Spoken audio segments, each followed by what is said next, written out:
السلام علیکم ناظرین، میں ہوں عبدالمجید آسی اور آپ دیکھ رہے ہیں تحقیق نیوز۔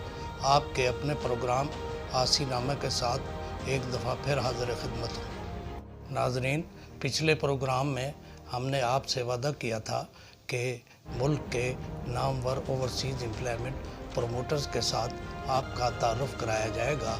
چنانچہ اس سلسلے میں آپ کو یہ میں بتاتا چلوں کہ overseas employment promoters man power promotion کے سلسلے میں ریڑھ کی ہڈی کی حیثیت رکھتے ہیں۔ ان کا پروٹیکٹر آف امیگرینٹس کا اور بیورو آف امیگریشن کا چولی دامن کا ساتھ ہے۔ ناظرین، یہ بیورو آف امیگریشن کی خوش قسمتی ہے کہ اس کو شروعات میں ہی بہت عظیم اوورسیز امپلائمنٹ پروموٹر ملے، کیونکہ 1974 میں بیورو آف امیگریشن کا ہیڈ کوارٹر کراچی میں ہوتا تھا۔ چنانچہ کراچی کی پروٹیکٹر آف امیگرینٹس میں بہت ہی اعلیٰ قسم کے اوورسیز امپلائمنٹ پروموٹر کام کرتے تھے اور کراچی کو ہی مین پاور ایکسپورٹ کا ہب کہا جاتا تھا۔ ناظرین، اس وقت کے لیڈنگ اوورسیز امپلائمنٹ پروموٹرز میں جان محمد اینڈ سنز فدائی ایجنسیز گلیورز انٹرنیشنل کے نام نمایاں تھے۔ ناظرین، آپ کو یہ بتاتا چلوں کہ جان محمد اینڈ سنز ملک کے معروف سیاستدان انور بیگ کی ملکیت ہے اور آج کل ان کا دفتر Rawal Pindi protector of immigrants کے اوپر واقع ہے اور یہ اپنا سفر کامیابی سے جاری رکھے ہوئے ہیں۔ البتہ فدائی ایجنسیز اور گلیورز انٹرنیشنل منظر نامے سے اوجھل ہو چکے ہیں۔ ناظرین، اس کے علاوہ کراچی کی معروف اوورسیز امپلائمنٹ ایجنسیوں میں چشتی صاحب اور چودھری الہی بخش کے نام بھی نمایاں ہیں۔ ان حضرات نے اپنی ایجنسیاں بنام مین پاور پلیسمنٹ کارپوریشن اور پرسنل سروسز بیورو کے نام سے شروع کی۔ یہ دونوں حضرات اب وفات پا چکے ہیں۔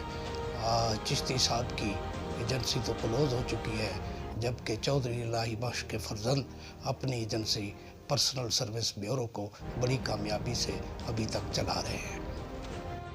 ناظرین، بیورو آف امیگریشن 1978 میں جب کراچی سے اسلام آباد شفٹ ہوا تو یہاں کے پروٹیکٹر رحمان ملک تھے، تو اس وقت ہمیں بھی پروٹیکٹر آف امیگرینٹ سے واسطہ پڑا۔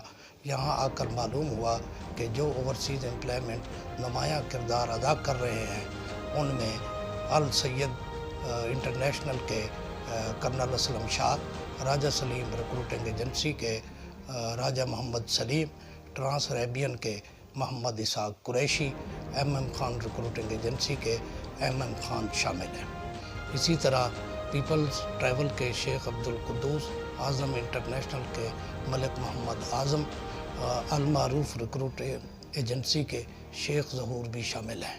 اس کے علاوہ الاسلم انٹرپرائزز کے کیپٹن محمد اسلم اور دیگر لوگ شامل ہیں۔ ناظرین، ان اوورسیز امپلائمنٹ پروموٹرز کے کام کا یہ عالم تھا کہ ان کے دفاتر کے جانے کے لیے آپ کو بڑی مشکلوں سے گزرنا پڑتا تھا اور پروٹیکٹر آف امیگرینٹس میں ان کے روزانہ پروٹیکٹر ہونے والے پاسپورٹ کی تعداد سینکڑوں میں ہوتی تھی۔ ناظرین، ریکروٹنگ ایجنسی کے مالک ایم خان کا کام ان کی وفات سے پہلے ہی کلوز ہو گیا تھا، کیونکہ انہوں نے اپنا سارا سرمایہ عراق میں موصل ڈیم کے ٹھیکے میں لگا دیا تھا، جو کہ عراق کے حالات خراب ہونے کی وجہ سے بند ہو گیا تھا۔ ناظرین، اسی طرح پیپلز ٹریول کے شیخ عبدالقدوس کے کام کا یہ عالم تھا کہ یہ سمجھا جاتا تھا کہ سعودی امبیسی کے ساتھ ان کے تعلقات اتنے گہرے ہیں کہ وہ ایک دن میں ویزے لگوا سکتے ہیں، اور بعض لوگ تو یہ بھی کہتے تھے کہ سعودی کونسلر آ کر ان کے دفتر میں ویزے بھی سٹیمپ کر دیتا ہے اور سائن بھی کر دیتا ہے۔ ناظرین، اسی طرح ایک ریکروٹنگ ایجنٹ عبدالحمید آوان تھے، جن کی ایجنسی کا نام گولڈن ریکروٹنگ ایجنسی تھا۔ انہیں لیبیا کا بادشاہ کہا جاتا تھا اور وہ لیبیا کے 99% کام پر چھائے ہوئے تھے۔ جو ہی قذافی حکومت کا تختہ الٹا تو ان کا کام بھی زوال پذیر ہو گیا۔ البتہ ان کے بھتیجے عقیل آوان ابھی بھی اسلامک مین پاور